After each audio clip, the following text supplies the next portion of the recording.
Voici une réécriture complète du texte en français, en conservant fidèlement la longueur, le niveau de détail et le ton dramatique de l'original. 24 heures. Il ne faudrait que cela à Rome pour brûler comme un monstre affamé. Des flammes de la taille de temple surgirent du quartier des échoppes, dévorant le bois, le cuir, l'huile et les corps. Un rugissement traversa la nuit, et dans le palais doré, un homme sourit alors que la ville se transformait en un bûcher vivant. Les flammes naquirent dans une humble chaumière, mais grandirent comme des bêtes sauvages. En quelques minutes, le feu sauta par-dessus les toits, brisa les poutres et ouvrit des crevasses rougeâtres dans les rues. Rome tout entière s'éveilla sous un ciel devenu fournaise, et sur la colline du Palatin, un homme écouta ce rugissement comme une ovation. Cet homme était Néron, l'empereur, le monstre, l'artiste frustré qui voyait la ville comme une scène trop étroite. Alors que les premiers cris résonnaient, il leva la tête, huma l'odeur du bois brûlé et murmura une phrase que personne n'entendit. La nuit parfaite avait commencé. Mais si Néron voyait un spectacle, Pierre voyait une tragédie. Le vieux pêcheur, désormais chef d'une communauté clandestine, émergea d'une maison proche du Circus Maximus. Il vit l'enfer au loin, sentit la chaleur sur sa peau, et sut que ce n'était pas un accident, c'était un signe. Un signe de qui? D'un dieu appelant à un sacrifice majeur ou d'un tyran cherchant une excuse pour les détruire? Pierre n'avait pas de réponse. Il n'avait que la peur et une certitude. Les flammes n'étaient pas le plus grand danger cette nuit-là. Le véritable incendie siégeait sur le trône impérial. Néron arpentait les couloirs du palais comme un acteur avant la première. Ses serviteurs tremblaient. Ils n'avaient pas attendu une telle chose depuis trop longtemps. Une catastrophe exigeait des coupables, et il avait déjà un nom tout prêt. Il en était venu à haïr ce petit groupe. Non seulement parce qu'ils étaient croyants, mais parce qu'ils étaient désobéissants. Ils n'adoraient pas ses statues, ne participaient pas à ses spectacles, ne courbaient pas l'échine devant ses nouvelles lois. Ils se réunissaient dans des grottes. Ils chantaient, partageaient le pain et parlaient d'un royaume qui n'était pas le sien. Pour Néron, c'était intolérable. Mais pourquoi Pierre? Pourquoi ce vieillard qui marchait appuyé sur un bâton? Parce que Pierre possédait ce que Néron n'aurait jamais, une dévotion véritable. Les chrétiens le suivaient jusque dans les derniers recoins de Rome. Ils mourraient pour lui. Et un chef capable d'inspirer un sacrifice absolu était une menace plus grande que n'importe quelle épée. Les flammes avançaient vers le forum. Les gens couraient, traînant des coffres, des hommes hurlaient, perdus dans la fumée. Pierre se fraya un chemin parmi eux, guidant des enfants, éloignant des vieillards de l'effondrement d'une taverne. Chaque geste était un acte de résistance silencieuse, mais il savait que ce n'était pas suffisant. Le désastre ne faisait que commencer. Dans une ruelle, un groupe de soldats bloquait le passage. Ils avaient l'ordre de garder les accès au palais dégagés. L'un d'eux reconnut Pierre. Ses yeux se durcirent. Il n'y avait pas encore de persécution officielle, mais le mépris existait déjà. Les rumeurs avaient semé la haine avant que le feu ne fasse sa part. Pierre évita la confrontation, fit demi-tour et disparut entre des colonnes enveloppées de fumée. Il savait qu'il devait rejoindre les siens. La question le poursuivait. Aurait-il survécu? Se disperserait-il? Ou resterait-il uni face au désastre? La réponse serait décisive lorsque viendrait l'heure du blâme. Pendant ce temps, Néron monta sur la plus haute terrasse du palais. De là, Rome brûlait comme une immense torche. Certains sénateurs exigeaient d'ordonner des secours immédiats. Il leva la main. Ce n'était pas le moment. Il voulait voir le feu danser. Était-ce de la cruauté, de la folie, ou l'addiction à un pouvoir sans limite? Mais même les monstres ont des peurs cachées. Et Néron craignait la moquerie plus que la mort. Il devait écraser tout doute sur sa grandeur. L'incendie, s'il était bien géré, ne serait pas un désastre. Ce serait une opportunité, une reconstruction glorieuse, une renaissance avec son nom gravé dans le marbre. Et qui paierait pour la tragédie? Cette question l'obsédait. Les chrétiens étaient l'option imparfaite, étranger pour beaucoup, bizarre, entouré de rumeurs de festins nocturnes, ritualistes, des gens qui parlaient d'un Dieu unique. Pour un peuple habitué à 1000 dieux, cette idée était presque offensante. Néron sourit. Il tenait son bouc émissaire. Pierre arriva à la maison où ils se réunissaient. Les murs tremblaient sous la chaleur extérieure, mais à l'intérieur régnait le silence. Des dizaines de visages le regardèrent. Il y avait de la peur, oui, mais aussi une force qu'il ne comprenait pas tout à fait. Était-ce la foi, l'espoir, ou seulement le désir de survivre un jour de plus? Il parla avec calme. Il dit qu'ils aideraient les blessés, qu'ils soutiendraient ceux qui avaient tout perdu. Mais en parlant, il vit une ombre dans chaque regard, une pensée inévitable. L'empereur les accuserait. Peut-être le faisait-il déjà. Comment protéger son peuple d'un ennemi qui gouvernait comme un dieu? Devant le palais, un vieux sénateur implora Néron d'envoyer de l'aide. Il le regarda comme on observe un insecte. L'aide, la ville pouvait attendre. L'empereur baissa les yeux et prit une lyre, non pour jouer, mais pour en sentir le poids. Cette nuit-là, l'art et la mort ne feraient qu'un. Les flammes atteignirent le temple d'Hercule. Ses colonnes cédèrent comme de vieux os. La foule hurla. Certains assurèrent avoir vu des figures mystérieuses dans les décombres. D'autres jurèrent entendre des voix. La panique était parfaite, et Néron savait que le chaos est le meilleur allié du contrôle absolu. Pierre sortit à nouveau dans la rue avec plusieurs fidèles. Il fallait secourir quiconque était piégé. Mais en avançant, il entendit quelque chose d'inquiétant. Des murmures prétendaient que les chrétiens célébraient le feu. Des mensonges dangereux. Qui les avait semés si vite? Un soldat, un voisin ou des mains impériales invisibles? Néron, depuis la terrasse, vit le vent tourner. Le feu se dirigeait vers les zones riches. Alors, il ordonna d'agir, non par pitié, mais par calcul. Un empereur cruel pouvait survivre, un empereur inutile, non. Il ne fit pas ouvrir de pare-feu ni abattre les maisons proches. La destruction, ironiquement, serait le salut de son image. Pierre sentit un tremblement profond, non du sol, mais des gens. Le désespoir transformait les regards en lames de couteau. Il savait que lorsque la ville chercherait des coupables, la vérité n'importerait pas, seule la peur compterait. Et la peur pouvait tuer plus vite que n'importe quel incendie. C'était trop tard pour fuir. Ou fuir serait une trahison envers les siens. Pierre ferma les yeux un instant. Il vit le visage de l'homme qu'il suivait, celui qui était mort sur une croix. Il se souvint d'un appel. Il ne pouvait pas s'échapper. Il ne devait pas le faire. Son destin était lié à celui de Rome.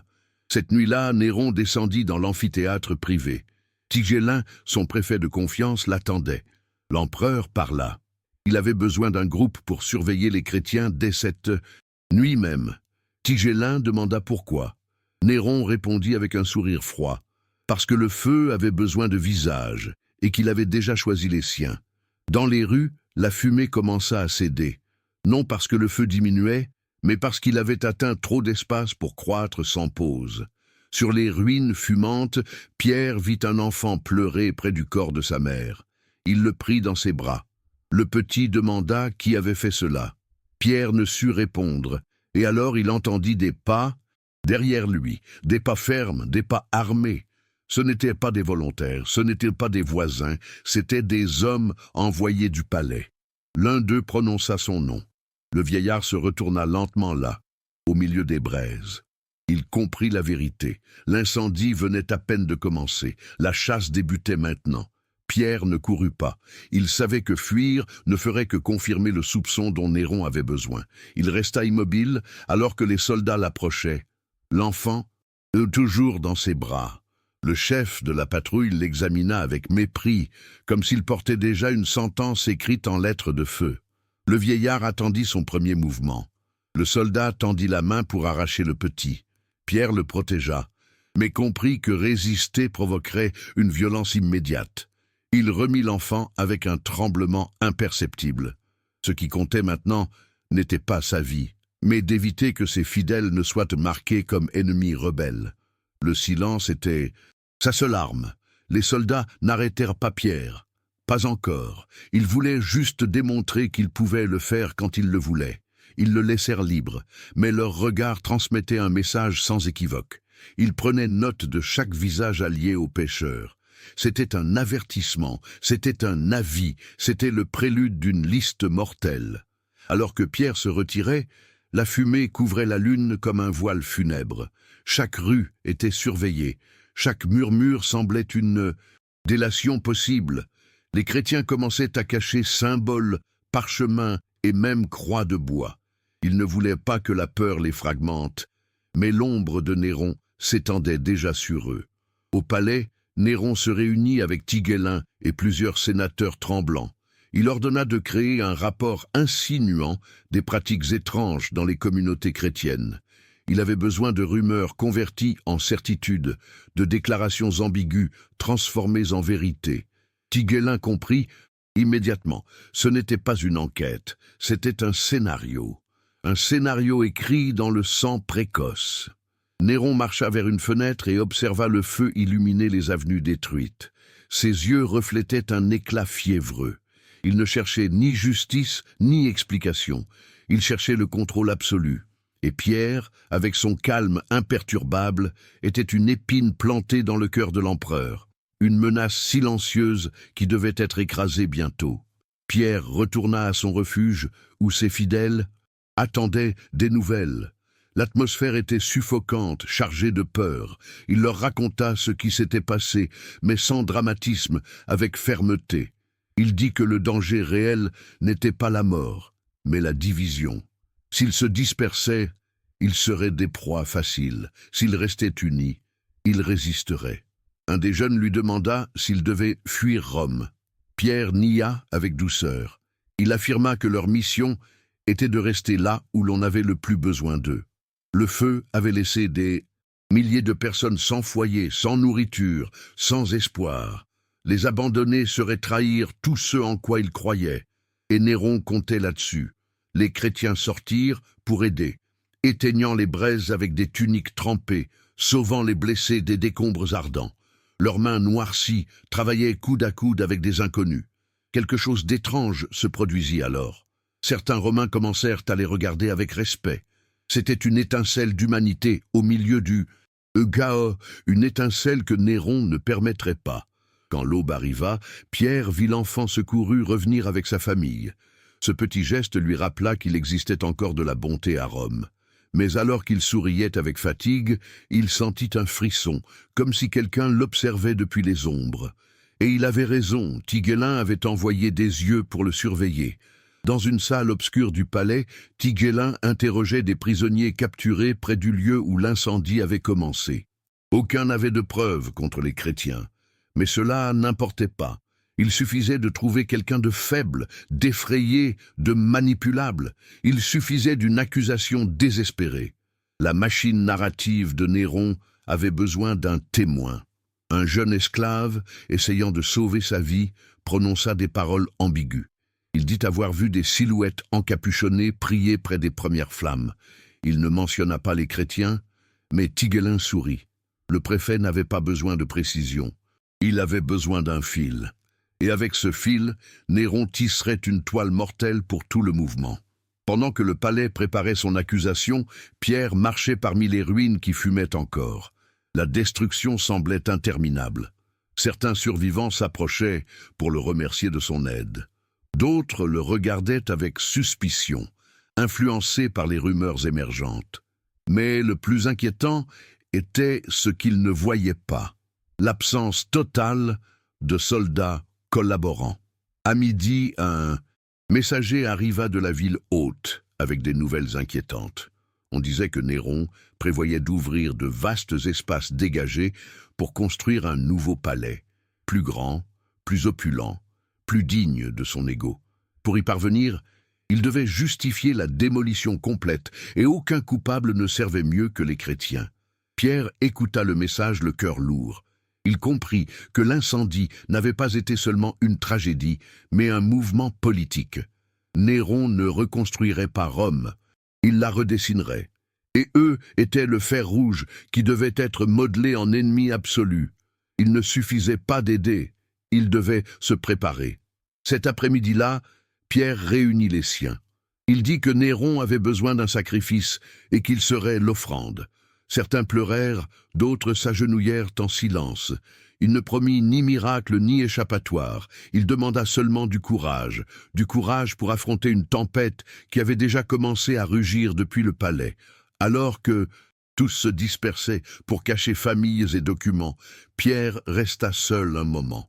Il était épuisé, mais pas vaincu. Il savait que sa force ne venait pas de lui, mais de quelque chose que Néron ne comprendrait jamais, quelque chose qui ne pouvait ni brûler ni être emprisonné, quelque chose qui grandissait d'autant plus qu'on essayait de l'écraser. Cette nuit-là, Tigellin réunit l'empereur pour lui montrer les premiers rapports déformés. Néron les lut avec un délice obscur. Là se trouvait le récit dont il avait besoin. Secte secrète, rituel nocturne, symbole cryptique. L'empereur leva le regard et prononça sa sentence. La chasse ne ferait pas que continuer. Elle deviendrait un spectacle. L'aube apporta un silence étrange. Ce n'était pas le calme, c'était une tension contenue. Rome respirait parmi les cendres, et tandis que beaucoup attendaient des ordres de reconstruction, Néron préparait autre chose, un spectacle de terreur. Il voulait ouvrir la plaie avant qu'elle ne guérisse. Il voulait que le peuple ressente la peur, la rage et l'obéissance absolue. Tigellin réunit ses hommes dans une cour intérieure du palais. Il les instruisit avec une précision brutale. Ils devaient entrer dans les quartiers pauvres, interroger des inconnus, semer le soupçon. Ils ne cherchaient pas de vrais coupables. Ils devaient créer l'illusion d'un réseau. Le réseau serait chrétien. L'objectif était, bien sûr, de détruire Pierre symboliquement. Les soldats descendirent dans les rues, comme des ombres armées. Ils demandèrent des comptes sur des réunions secrètes. Ils recueillirent des noms au hasard. Ils exigèrent des témoins qui n'existaient pas. Certains voisins, désespérés de sauver leur maison, désignèrent des innocents. D'autres, par peur, répétèrent des rumeurs sans fondement. Chaque mot devint une brique de l'édifice du mensonge. Pendant ce temps, Pierre réunit les chefs de sa communauté dans une cave cachée. La lumière tremblait sur leurs visages fatigués. Il leur parla sans détour. Néron ne voulait pas seulement les détruire, il voulait les transformer en monstres publics. Il devait décider s'ils continueraient à servir dans les rues ou s'ils se cacheraient complètement avant le coup final. L'un des anciens proposa de fuir vers les collines. Un autre suggéra de se diviser en petits groupes. Mais Pierre refusa les deux idées. Sa mission était d'être là où la ville saignait. Abandonner Rome permettrait au mensonge de grandir sans réponse. Rester un Satan, revanche, démontrerait que la foi résistait même à l'empereur le plus cruel. Mais comment affronter un pouvoir si absolu? Pierre le savait. Ils ne pouvaient pas gagner en luttant, ils ne pouvaient gagner qu'en restant.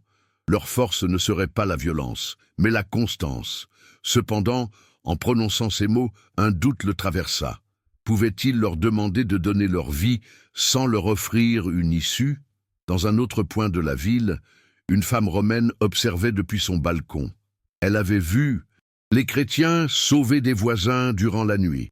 Elle avait vu les soldats ignorer les incendies tout en poursuivant des rumeurs. Et maintenant, elle voyait Tigellin superviser une patrouille. Quelque chose ne collait pas. Ce soupçon serait une étincelle dangereuse pour le palais. Néron, ignorant les pensées de la femme, avança vers un grand salon où des musiciens accordaient leurs instruments. Cette nuit-là, il voulait se présenter comme un sauveur dans un discours public, mais il ne parlerait pas d'erreur, il parlerait de traîtres internes. Des traîtres qui, selon son récit, avaient invoqué le feu pour détruire la grandeur romaine. Tigellin arriva avec de nouveaux rapports. Il mentionna des réunions nocturnes, des chants, des rites inconnus. Néron ne lut pas les détails. Il cherchait juste une phrase clé qui justifierait sa fureur. Quand il la trouva, il sourit. Un chef âgé qu'ils appellent le Roc. Il n'en fallait pas plus. Cet homme serait le centre de sa tempête politique. Pierre marchait dans un quartier réduit en cendres. Là, il rencontra une jeune femme tenant une vasque brisée. Elle avait perdu son foyer et sa famille, mais pas sa dignité. Elle lui demanda de l'aide pour enterrer les siens. Pierre accepta sans un mot. Il savait que ce geste l'exposait encore plus. Alors qu'ils creusaient ensemble, un groupe de soldats apparut. L'un d'eux regarda Pierre avec mépris. Il le reconnaissait, il savait qui c'était, mais il n'agit pas. Pas encore, il semblait attendre un ordre supérieur. Pierre sentit ce silence comme une sentence suspendue. C'étaient des fantômes armés attendant un signal impérial pour s'abattre sur tous. Cette nuit-là, Néron convoqua le peuple dans la zone proche du Circus Maximus, encore fumant. Des milliers accoururent, attirés par la peur, la curiosité ou le désespoir. L'empereur monta sur une plateforme élevée. Il portait une tunique brillante, intacte, contrastant avec la misère alentour. Sa voix résonna comme un tonnerre soigneusement répété. Il accusa un groupe obscur d'avoir incendié Rome. Il dit qu'ils n'étaient pas romains, ni adeptes des dieux, ni citoyens loyaux. Il les appela ennemis de l'ordre, destructeurs de temples, adorateurs d'un dieu étranger né pour défier l'Empire. Chaque mot frappait comme une lance dirigée vers Pierre. Le peuple, confus et furieux, commença à murmurer. Certains réclamaient justice, d'autres réclamaient du sang. Néron leva les bras comme un chef d'orchestre contrôlant ses musiciens. Dans son regard, il y avait un mélange d'arrogance et d'euphorie. Il avait réussi ce qu'il voulait, transformer la tragédie en haine dirigée avec une précision chirurgicale. Dans la foule, la femme au balcon écoutait tout. Elle reconnut les contradictions, les vides, les mensonges, mais elle vit aussi le danger. Personne ne voulait affronter un empereur qui pouvait transformer une rumeur en mort instantanée. Pourtant, elle sentit quelque chose bouger en elle, quelque chose ressemblant au courage ou à la nécessité. Pierre, informé du discours par des messagers, réunit à nouveau sa communauté. Cette fois, il ne demanda pas le calme, il demanda la préparation. Il dit qu'il serait bientôt attaqué, qu'il serait bientôt traîné devant des foules assoiffées de coupables. Mais il promit aussi quelque chose, que leur témoignage serait plus fort que n'importe quel feu brûlant dans Rome. En parlant, il entendit des pas à l'extérieur, des coups secs sur la porte, des bruits d'armure qui s'ajustent. Tous restèrent silencieux. Pierre se leva, respira profondément et s'avança vers l'entrée. Il savait qui c'était, il savait ce que signifiaient ces pas. C'était la nuit qu'il avait crainte depuis les premières flammes. La porte s'ouvrit avec violence. Des soldats romains remplirent la pièce, éclairés par des torches qui semblaient des prolongements de l'incendie. L'officier désigna Pierre, non avec fureur, mais avec une froide détermination. Il prononça les mots qui scellèrent le destin du vieillard. L'empereur requérait sa présence. C'était une invitation mortelle. Pierre ne recula pas. Ses fidèles voulèrent s'interposer, mais il leva la main. Il ne pouvait pas tout risquer en se battant ce soir-là. Il accepta d'accompagner les soldats, bien qu'il sût que ce chemin n'avait pas de retour. En sortant, il sentit l'odeur de la fumée mêlée à l'odeur de la peur. La tempête avait commencé. La marche vers le palais fut lente, presque rituelle. Les soldats avançaient parmi les ruines fumantes, éclairées par des torches qui ressemblaient à des plaies ouvertes dans la nuit. Pierre marchait en silence, entouré, mais pas vaincu. Chaque pas était un rappel que son destin se rétrécissait comme un couloir sans issue. Rome, brûlant encore par endroits, semblait l'observer. Les ombres des colonnes effondrées s'inclinaient vers lui comme des accusatrices silencieuses. En avançant, il vit des visages apparaître aux fenêtres brisées. Certains le regardaient avec compassion, d'autres avec peur, d'autres avec une haine semée par des voix impériales qui ne connaissaient aucune vérité. Les soldats ne parlaient pas. Ils ne voulaient pas connaître le vieillard. Ils ne voulaient pas voir d'humanité en lui. Il était plus facile de transférer un monstre inventé qu'un homme réel. Chaque silence était un mur, chaque regard détourné, un aveu de culpabilité interne que personne n'osait prononcer à voix haute. En arrivant au Palatin, Pierre sentit un vertige profond. Ce n'était pas la peur de mourir, c'était la certitude que Néron l'avait déjà transformé en symbole avant de le capturer. L'empereur n'avait pas besoin de lui comme prisonnier, il avait besoin de lui comme spectacle. Pierre franchit le seuil en sachant qu'il entrait dans une cage dorée. Tiguelin l'attendait dans une vaste salle, parfumée d'encens pour masquer l'odeur de fumée qui s'infiltrait encore depuis la ville. Il ne sourit pas, ne menaça pas. Il l'observa simplement comme un boucher, évaluant le poids de sa victime avant de décider de la coupe la plus commode pour le public. Le préfet lui demanda qui avait déclenché l'incendie. Pierre répondit qu'il ne le savait pas. Il n'offrit pas d'excuses ni ne blâma personne. Ce fut une réponse simple, trop simple pour un interrogateur qui avait besoin de complicité dans la peur. Tiguelin le regarda avec frustration, comme si cette sérénité était une insurrection silencieuse. Pendant qu'il l'examinait, Néron entra dans la salle comme un acteur, attendant les applaudissements avant même de parler. Il portait une tunique brodée qui brillait de reflets d'or, comme s'il voulait être un soleil au milieu d'une nuit dévastée. Pierre l'observa non avec haine, mais avec une tristesse insondable. Néron s'approcha lentement, savourant chaque pas, sachant que ce vieillard était obligé de supporter sa présence. Il demanda s'il savait pourquoi il était là. Pierre ne répondit pas. Ce silence irrita l'empereur. Les tyrans ont besoin de réponses, besoin de reflets, besoin de voir la peur pour se sentir invincible. Pour le briser, Néron parla de l'incendie. Il dit que Rome avait besoin de purification, que les dieux exigeaient des sacrifices, que certains groupes étrangers avaient maudit la ville. Ces paroles étaient théâtrales, mais sous le jeu d'acteurs, il y avait quelque chose de plus sombre, un homme incapable d'accepter la faute, prêt à brûler quiconque il désignerait. Pierre répondit avec douceur, disant que la ville n'était pas une scène pour des sacrifices, c'était un foyer pour des êtres humains qui souffraient. Cela irrita Néron plus que n'importe quelle insulte. L'empereur ne supportait pas que quelqu'un parle de Rome comme autre chose que sa propriété. À cet instant, il décida de l'écraser complètement. Tiguelin intervint, suggérant de transférer Pierre pour un interrogatoire privé. Néron refusa d'un geste. Il voulait que l'humiliation soit publique. Il voulait que Rome voie tomber le vieillard. Il voulait faire de sa capture le prélude du spectacle final. Personne ne protesta. Personne n'osa même respirer trop fort. Les soldats emmenèrent Pierre dans un cachot humide sous le palais. L'air y était lourd, saturé de moisissure et de désespoir. Une seule torche éclairait la cellule, projetant des ombres qui semblaient bouger de leur propre vie. Le vieillard s'agenouilla et ferma les yeux, non pour prier, mais pour rassembler ses forces. Là-haut, dans les couloirs, les hommes de Tigueline rassemblaient des gens. Ils avaient besoin de dizaines de chrétiens pour la grande présentation que Néron planifiait. Ils ne cherchaient pas seulement des chefs, ils cherchaient des familles entières. L'empereur voulait une multitude de victimes.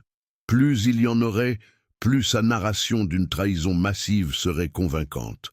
Pendant que les rafles se préparaient, la femme du balcon arriva au palais. Elle était venue avec une excuse, offrir de l'eau aux blessés, mais sa véritable intention était d'observer. Elle avait entendu des rumeurs sur le vieillard capturé. Elle voulait voir si l'histoire officielle coïncidait avec la vérité qu'elle avait vue parmi les ruines. Elle vit des soldats traîner des jeunes menottés. Elle vit des enfants pleurer. Elle vit un silence forcé s'étendre dans les couloirs comme une peste. Là, elle comprit que Néron ne cherchait pas la justice, il cherchait des victimes opportunes. Elle, une citoyenne libre, sentit le poids de l'impuissance, mais aussi un germe de rébellion. Dans la cellule, Pierre entendit des pas s'approcher. Ce n'étaient pas des soldats, c'était une silhouette solitaire. La femme s'arrêta devant les barreaux et le regarda dans les yeux. Elle ne prononça pas son nom. Elle lui demanda seulement s'il avait besoin de quelque chose. Il répondit qu'il ne voulait rien pour lui, seulement une protection pour son peuple. Cette réponse la brisa de l'intérieur. Il n'y avait pas de peur en lui, seulement de l'inquiétude pour les autres. Elle comprit alors pourquoi Néron le craignait tant. Ce n'était pas un révolutionnaire, ce n'était pas un incendiaire, c'était un homme capable d'inspirer une loyauté véritable. Et ce genre de pouvoir était plus dangereux que n'importe quelle arme. La femme promit d'aider si elle le pouvait, bien qu'elle sût qu'affronter l'empereur était presque une sentence. Pierre lui dit de ne pas risquer sa vie imprudemment, mais elle sourit avec tristesse. Certains incendies ne pouvaient s'éteindre avec de l'eau. Ils avaient besoin de vérité et Rome brûlait précisément par manque de celle-ci. Cette nuit-là, Néron annonça que le lendemain commencerait la purge. Tigellin devait présenter les chrétiens au peuple, non comme des prisonniers, mais comme des monstres révélés. L'empereur était anxieux. Il voulait voir la peur dans leurs yeux. Il voulait que Rome l'ovationne pendant qu'il détruisait ceux qui avaient aidé durant le désastre. Dans sa cellule, Pierre respira profondément. Il sentait que l'aube apporterait quelque chose de terrible, mais il savait aussi autre chose. Néron avait choisi le jour. Pierre déciderait comment l'affronter. Il n'avait pas d'armes, pas d'alliés, pas de pouvoir. Il avait seulement son espérance. Et parfois l'espérance est une flamme que même un empire ne peut éteindre. Les cloches de l'aube ne sonnèrent pas ce jour-là. Rome s'éveilla dans un silence dense, comme si même les oiseaux craignaient de chanter. Au palais, des préparatifs frénétiques transformaient cours et couloirs en scènes de douleur. Néron voulait un spectacle qui dépasserait l'incendie lui-même, un rituel sanglant qui scellerait son récit. Les prisonniers commençaient à arriver. Des hommes jeunes, des femmes épuisées, des vieillards incapables de marcher sans aide. Certains pleuraient, d'autres gardaient le regard droit, sachant que le destin était déjà tracé. Parmi eux, Pierre n'était pas là. L'empereur voulait le réserver pour quelque chose de spécial, quelque chose qui marquerait un avant et un après. À l'extérieur du palais, une foule se rassemblait. Il y avait de la curiosité, de la peur, de la haine, mais aussi un type de ferveur obscure que Néron savait manipuler. Les gens avaient besoin d'un coupable.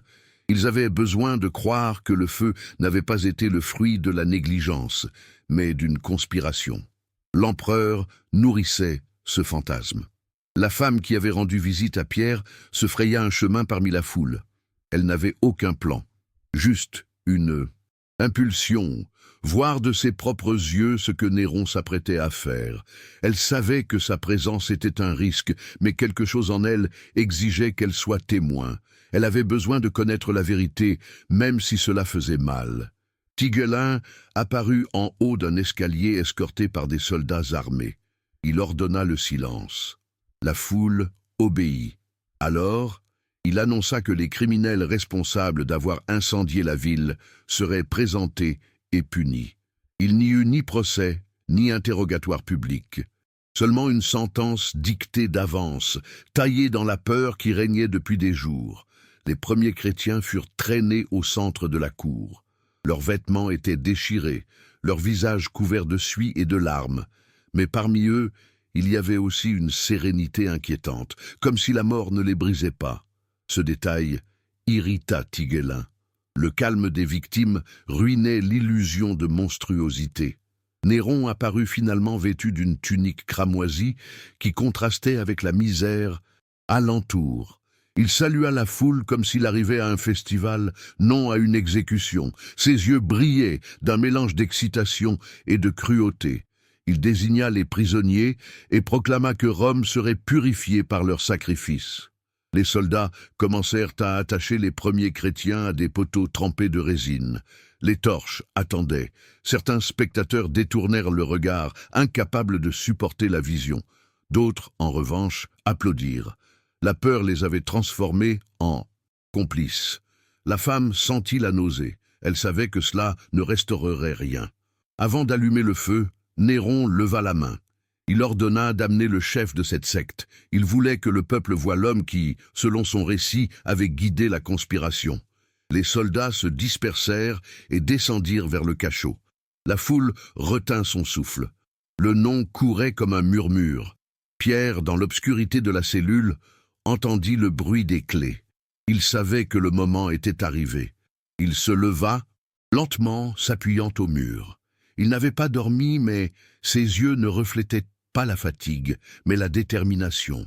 Quand la porte s'ouvrit, il ne détourna pas le regard. La dignité était sa seule armure. Les soldats l'escortèrent jusqu'à la cour. Chaque pas soulevait des murmures. Certains l'insultaient, d'autres le regardaient avec désarroi. Le vieillard ne ressemblait ni à un incendiaire, ni à un conspirateur. Il ressemblait à un homme ordinaire.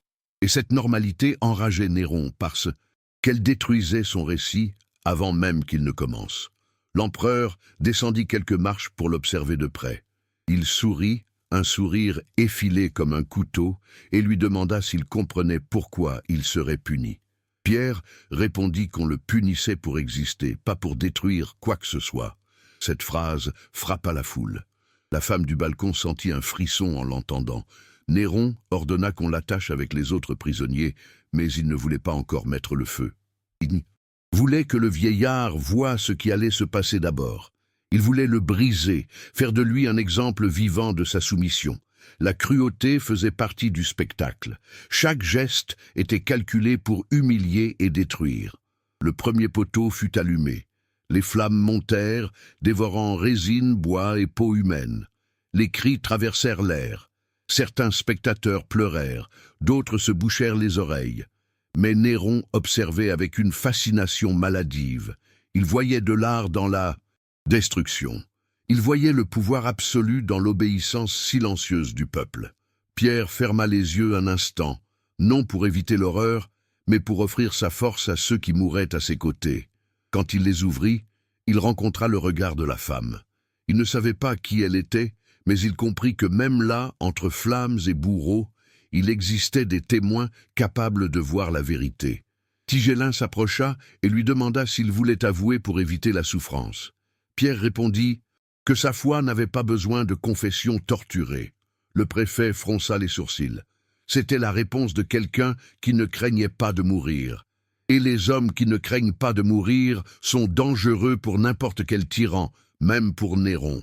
Néron ordonna alors de préparer une croix, non pour le crucifier immédiatement, mais pour l'exhiber. Il voulait que Pierre pende devant la foule, réduit à un symbole fragile. Mais, pendant qu'il préparait le bois, l'empereur remarqua quelque chose d'inquiétant. Le vieillard ne montrait pas de panique, seulement une tristesse profonde pour les autres. La foule commença à murmurer. Certains se demandaient si cet homme pouvait être réellement coupable. D'autres regardèrent vers les corps qui brûlaient, se demandant s'ils méritaient vraiment cette fin. Le doute, ce petit poison, commença à s'infiltrer parmi les présents, et Néron le perçut. Le doute pouvait détruire son œuvre. La femme du balcon fit un pas en avant. Elle ne cria pas, n'accusa pas, elle dit seulement à voix haute qu'elle avait vu les chrétiens aidés durant l'incendie. Plusieurs regards se tournèrent vers elle. Un murmure s'étendit. Néron la foudroya des yeux. Un témoin empathique était un danger plus grand que 100 épées. Tigellin ordonna de l'arrêter, mais la foule réagit, non avec violence, mais avec malaise. Retenir quelqu'un qui parlait d'expérience réelle pouvait défaire le récit de l'empereur. Néron, d'un geste de fureur contenue, arrêta son préfet. Ce n'était pas le moment d'éveiller une révolte prématurée. Pierre observa la scène avec un étonnement silencieux. Une seule voix avait réussi à altérer le scénario impérial. Ce n'était pas un mouvement planifié, mais c'était une fissure dans la muraille de la peur. Et une fissure, si elle s'élargit, peut faire s'écrouler même les palais les plus solides. Néron comprit ce risque immédiatement. L'empereur s'approcha de Pierre et prononça une phrase glaciale. « Je ferai en sorte que le peuple t'oublie. » Il ne dit pas comment, il ne dit pas quand, mais Pierre comprit que sa mort serait conçue pour éliminer tout souvenir. Néron ne voulait pas un martyr, il voulait le silence, il voulait des cendres dispersées sans signification. Et pourtant, alors que les soldats l'éloignaient de la cour pour le préparer, Pierre sentit quelque chose d'inattendu, l'espérance. Non pour lui, mais pour la femme qui avait osé parler, pour les Romains qui commençaient à questionner, pour la force invisible que Néron ne pouvait brûler. La flamme véritable était en train de s'éveiller. Le transfert de Pierre vers la zone d'exécution se fit en silence. Ce n'était pas un silence respectueux, mais un silence froid, affûté, plein d'yeux qui évitèrent de le regarder par peur d'être reconnus comme compatissants. Les soldats marchaient tendus. Même eux savaient qu'ils menaient un innocent à l'abattoir. L'empereur avait ordonné que Pierre ne soit pas brûlé comme les autres. Ce destin, pensait Néron, était Haine trop simple, trop rapide, trop peu théâtrale. Pour le vieillard, il réservait une fin qui effacerait son nom, qui le réduirait à une ombre dont personne ne pourrait se souvenir. La cruauté devait être personnalisée. La zone choisie était derrière le cirque de Néron, où l'arène était encore tachée par des spectacles antérieurs. Là se dressait une structure de bois préparée à la hâte, mais conçue avec une intention sinistre. Ce n'était pas une croix commune, elle était haute, disproportionnée, presque arrogante dans sa façon de s'imposer au ciel. Mais avant de l'utiliser, Néron voulait faire autre chose. Il voulait briser la voix de Pierre. S'il parvenait à le faire implorer devant la foule, son but serait atteint. S'il le voyait agenouillé, pleurant, suppliant pour sa vie, le christianisme resterait blessé à la racine.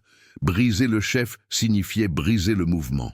Tiguellin s'avança, décidé à accomplir cette mission. Il portait avec lui des instruments de torture. Il ne les montra, pas encore. Il n'avait pas besoin de le faire. Le simple son de l'ouverture du coffre de métal fut suffisant pour que les soldats présents avalent leur salive. Mais Pierre les regarda sans peur, et dans ce regard commença l'échec du préfet. Le vieillard parla avant que Tigellin ne prononce la moindre menace. Il dit qu'il ne haïssait pas l'empereur. Il dit qu'il ne craignait pas la douleur. Il dit que la ville avait besoin de guérir, pas de se venger. Ces paroles n'étaient pas un défi, mais une déclaration sereine. Tiguellin sentit la rage. La sérénité était plus dangereuse que n'importe quelle rébellion. À ce moment arriva la femme du balcon, traînée par 2 gardes. Sa tunique était déchirée, mais ses yeux brillaient d'un mélange de peur et de détermination. Tiguellin ordonna qu'on la retire, mais Néron apparut, arrêtant le mouvement d'un geste. Il voulait voir ce que cette intruse pouvait apporter. La femme dit qu'elle parlerait. Ni la foule, ni les soldats n'attendaient cela. D'une voix tremblante, elle déclara que Pierre avait sauvé des vies durant l'incendie. Elle raconta comment elle l'avait vu secourir des enfants et des vieillards. C'était une vérité dangereuse, car elle affaiblissait l'histoire impériale. Certains soldats échangèrent des regards, mal à l'aise. Néron sourit, mais ce n'était pas un sourire aimable. Il demanda à la femme si elle avait des preuves. Elle répondit que son témoignage était suffisant. L'empereur s'approcha lentement, savourant sa peur. Il lui dit qu'à Rome, la vérité sans pouvoir était un jouet inutile. Ces mots tombèrent comme une sentence anticipée. Tigellin, impatient, ordonna de l'emmener avec les autres prisonniers. Elle resta parmi des femmes terrorisées. Pierre vit comme elle baissait la tête, non par lâcheté, mais par douleur. Il savait qu'elle avait scellé son destin, et pourtant, dans ce geste humilié, il y avait plus de courage que dans les cris de n'importe quel rebelle armé. Néron fit un signe. Les soldats prirent Pierre et l'emmenèrent face à la foule.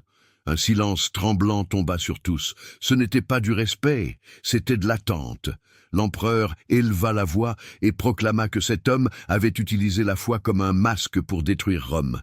C'était l'accusation finale. Pierre l'écouta sans l'interrompre. Quand Néron termina, le vieillard parla pour la première fois devant la foule. Il ne défendit pas son innocence, il n'attaqua pas l'empereur, il dit seulement que personne ne devait haïr ceux qui les persécutaient, parce que la haine était exactement le feu qui avait consumé la ville.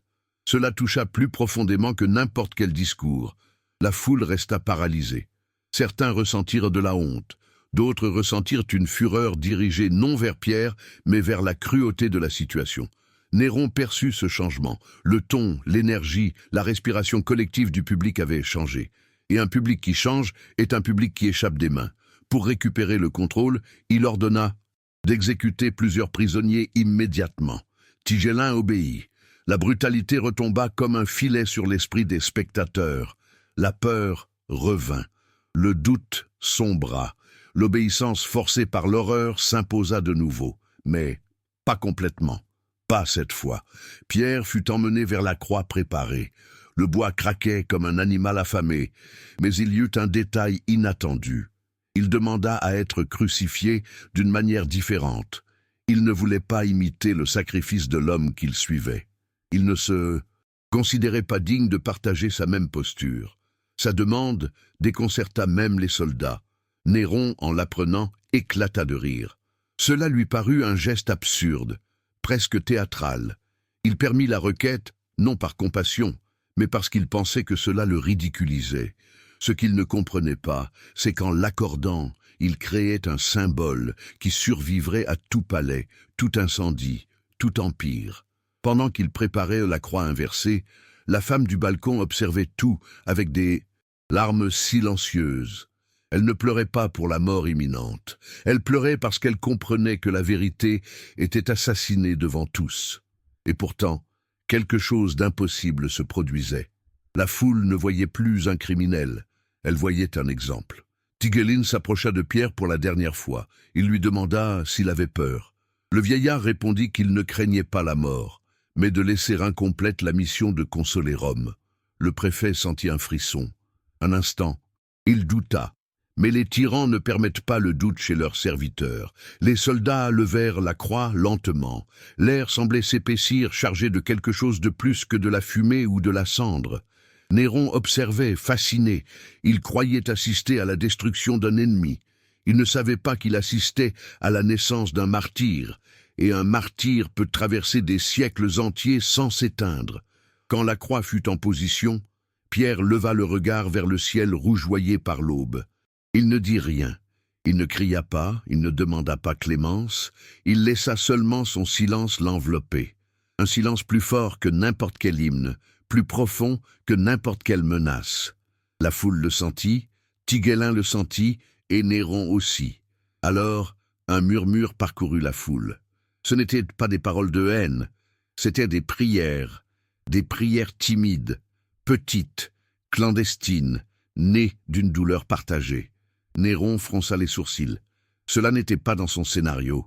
C'était le début de quelque chose qu'il ne pouvait contrôler. L'empereur haïssait ce qu'il ne contrôlait pas. Les torches brûlaient encore autour du cirque quand Tigelin reçut l'ordre final. Néron voulait que l'exécution de Pierre clôture la journée par un coup définitif, un coup qui laisserait Rome tremblante. Le préfet réunit ses hommes, mais nota quelque chose d'inquiétant. Ils n'obéissaient pas avec la même docilité. Les prières clandestines qui avaient surgi parmi la foule continuaient de grandir, comme un murmure indomptable. Tenter de les faire taire ne les rendait que plus visibles. Certains soldats évitaient de regarder la croix inversée, craignant que ce vieillard ne grave son image dans leur conscience. Cette crainte était nouvelle, inattendue et dangereuse. Néron sortit sur le balcon pour contempler la fin. Il espérait voir une foule rendue, obéissante, soumise, mais il trouva le contraire. Des visages tendus, des mains entrelacées, des murmures qui n'étaient pas des cris de soutien, mais une prière collective. Cette résistance silencieuse l'enragea plus que n'importe quelle rébellion armée imaginable. Pierre, depuis sa position inversée, vit l'empereur parmi les ombres du balcon. Il ne vit pas un dieu. Il ne vit pas un monstre. Il vit un homme brisé de l'intérieur, nourri par un abîme qu'aucune richesse ne pouvait combler. Il comprit alors que Néron craignait quelque chose de plus que perdre le pouvoir. Il craignait d'être oublié. La femme du balcon restait parmi les prisonniers, surveillés par 2 soldats. Bien qu'elle tremblât, elle maintenait son regard fixé sur Pierre. Elle savait que son témoignage n'arriverait jamais aux oreilles correctes. Mais elle savait aussi que d'autres personnes observaient. Chaque Romain présent était désormais témoin involontaire de cette vérité. Tigelin, désespéré de récupérer le contrôle, ordonna de disperser la foule. Les soldats poussèrent les corps, hurlèrent des menaces, exhibèrent les épées. Mais la foule recula à peine. Ce n'était pas une bravoure absolue, c'était une limite invisible qui, une fois franchie, ne pouvait plus s'effacer.